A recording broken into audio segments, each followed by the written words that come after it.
The last election of the president of Russia in 2020 ended with a convincing victory for Vladimir Putin, the final result of the current president of Russia, Vladimir Putin, in the last presidential election was 87.28%. 76,277,708 people voted for him. Vladimir Putin's current results surpassed the record of 2018. That atmosphere of heightened tension has strengthened the real support for Vladimir Putin among a significant part of the population. This is even the genius of the Kremlin propagandists. The president of Russia has unlimited power as never before, and the constitution allows him to be in power until 2036. Now Vladimir Putin will be president of Russia until 2030. That is, he will be in power for at least 30 years. Whether you like it or not, it will be so, and it is no longer possible to significantly influence the situation in this regard.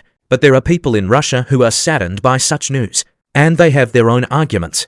And moreover, these people are both liberals, outright traitors, and ultra-patriots. So, all these people who are both for and against the president have their own opinion about him. But what is most surprising is that this opinion is based only on superficial, incomplete information. That is, the majority of the Russian population, and the world as a whole, imagine Putin as he really is not. This can be confirmed by facts that are easily verified. At first, who is the president of Russia? If we completely simplify the essence of the confrontation between Putin's supporters and opponents, then it boils down to two theses. Some say that Putin is a good Tsar, while others say that Putin is a bad Tsar. But there is a huge mistake here initially, because Russia became a colony of the West after 1991. Officially, this is stated in the Constitution of Russia. Article 15 says that international law takes precedence over national law. It is through this article that the International Monetary Fund manages the Russian economy, because the International Monetary Fund is an international organization,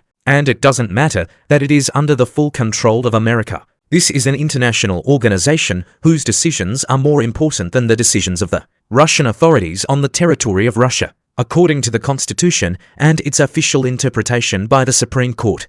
Article 13 of the Constitution says that it is forbidden in Russia to have its own ideology. Moreover, international law, as is known, is dominated by the Anglo-Saxons, whose ideology is liberalism. And now look, the prohibition of any ideology means the ideology of liberalism. This is confirmed by the second article of the Constitution, which says that the individual is above all. Just think about it. In Russia, liberals are scolded on federal television every day, and meanwhile, in fact, the state ideology of Russia is liberalism. But they don't really like to talk about this, which demonstrates the not entirely honest behavior of the media, even state-owned ones. There is a very good analysis of the Constitution made by the learned historian Vadim Bagdasarian. Among other things, he compared all the constitutions of the world with the Constitution of Russia. The work is called The Constitution of Russia as the constitution of a defeated state.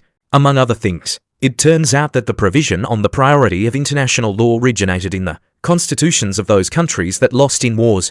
That is, the Constitution of Russia was written as for the country that lost the war. There are many patriots today who resist the fact that the Soviet Union lost the war. But anyway, those who are considered winners, they loudly announced it and benefited from their victory. And the Constitution of the Russian Federation of 1993 was the final chord that summed up the Cold War lost by the Soviet Union. From this it turns out that in the 90s, the United States of America simply privatized Russia. In fact, they imposed a contribution on the country, which was paid in Russia as a tribute to the winners of the war. After the West gained the upper hand, it sent its specialists to the affected country to establish its management from outside. The Russian government has 200 foreign advisors. At the same time, in parallel, the Constitution of Russia was written, consolidating the colonial position, allowing the West to rule the country and plunder it. It is not known exactly who wrote the Constitution, but we know for sure that America helped in this, and that's why this very Constitution was written in such a way that it was almost impossible to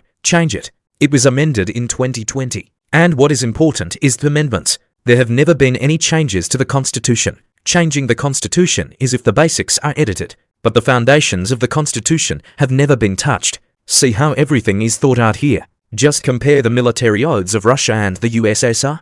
In the Soviet Union, a man swore to be an honest, brave, disciplined, vigilant warrior, strictly keep military and state secrets, take full care of military and national property, and be devoted to his people, his Soviet homeland and the Soviet government to the last breath. And the modern oath of the Russian Federation makes it sacredly observe the colonial constitution of Russia, written by Western advisors. In fact, the Russian security forces take an oath to defend the constitution and the colonial system of Russia. Western experts who wrote the Constitution of Russia, of course, did everything to make it impossible to change the colonial system of Russia. Many people think that the president in Russia is almost a czar, but the king could have changed a lot. Therefore, the Russian constitution has curtailed many of the powers of the head of state, relative to the same general secretaries and even the president of the United States. You've probably heard such a phrase as the right of veto. That is, the right to impose a ban on a particular decision.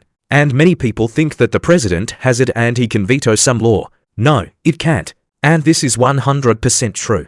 The president of Russia has been deprived of the right of veto. And if, for example, the parliament decides to adopt any law within the framework of the constitution, then the president will not be able to reject it in any way. Vladimir Putin, this is a separate conversation, but we are now talking about the position of president. Thus, in the 2000th year, he became the president of a non-classical country. He became the president of a neo-colony, an appendage of the West, a province of America, a cash cow, a president with reduced powers that do not even allow you to block a simple law. Moreover, the word president in some sources is designated as the head of the British colonies.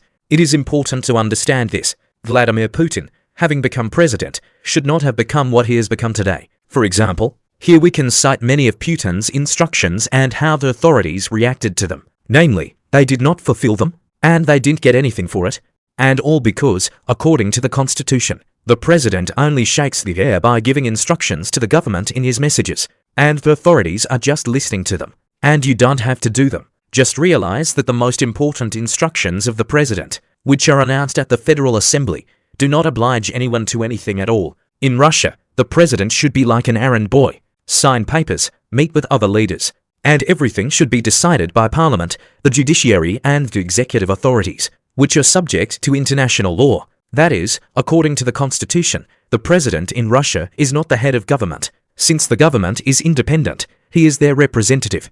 And this is logical. The constitution was written in the interests of the West, and it should not contain the sovereignty of the Tsar, who can radically change something. But as we know, many things did not go as planned by the Anglo-Saxons. The fact is that there was a unique personality in the post of president. Putin is not just a leader like Boris Yeltsin. Putin turned out to be a very smart, cunning, one might even say a brilliant leader. No one can figure out what's in his head. In the early stages of his presidency, when the oligarchs dominated the country, Putin did not talk at all about sovereignty, about Russia's ambitions and the like. At that time, indeed, Putin was the president of the province of the West, which was a donor to the United States and its vassals, and he could do nothing but strengthen the country using his meager constitutional capabilities. Western politics is also very tricky. No one told the Russians that their country was enslaved. On the contrary, they told on TV how they defeated Nazism and how cool they are. But they live poorly simply because the institutions of power work poorly and corruption is high.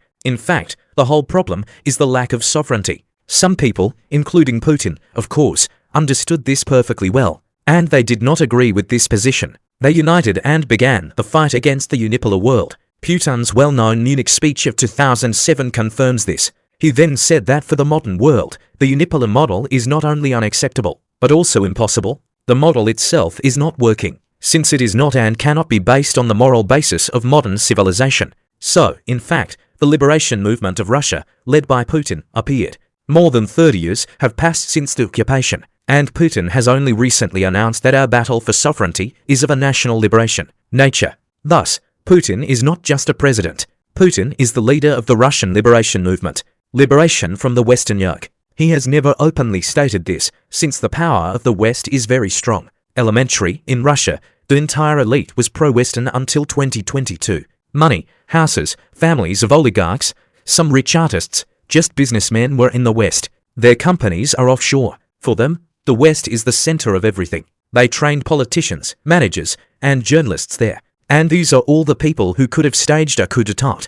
Therefore, Putin had to reckon with them. In parallel, he rallied allies, parties, the media, officials and, of course, the common people around him. Thus, contrary to the constitution, he had much more power in his hands than the constitution allows. But let's repeat it again. This is against the law. Putin runs the country not because he is the president, but because he is a national leader, an authority. And so, according to the law, the country should be governed by the authorities, not the president. Putin could not immediately fight the colonial system, and he was walking slowly but surely, like a tank, towards his goal. And here you can really be surprised at his self-control, calmness and professionalism. Little by little, he cooks the frog so that she does not realize that she is in the wrong hands. At first, the oligarchs were the frog who decided whether Putin would be president or not. Where are these oligarchs now? Putin worried about all the deputies, traitors, and liberals and spat them out. The whole history of Putin's presidency is the history of the struggle for power. All these years, in parallel with what we are told on TV, Putin has been fulfilling his main goal. He is taking power from the West. That's who Vladimir Putin is. This is not the president. He is the leader of the National Liberation Movement. And in fact, in Russia they don't even know how to live in a real sovereign country. As for welfare, today, Russians live twice as badly as they should, because their benefits are being sucked out by the West. If we talk about money, after 1991, Russia paid a dues of $1 billion a day through the central bank, offshore companies and various economic rules. That is, those who say that Russians do not live very well are right, but they don't say why. Because Russia lost its sovereignty in 1991. After 2022, the reverse process went much faster, and the completion of this process will come very soon. And before we finish, let's give this fact. Russia is the largest part of the Soviet Union, which accounted for 10% of global GDP in 1990. Russia now accounts for 2% of global GDP. And then look at what a picture. After the collapse of the Soviet Union, there was a country of 10% of world GDP, with a huge legacy of the Soviet Union. A country that was supported by all the so-called developed countries. Europe, America, their vassals. All, even humanitarian aid was sent to us. And today, all the so-called developed countries are actively fighting against Russia. Today, Russia is the leader among the countries against which sanctions have been imposed.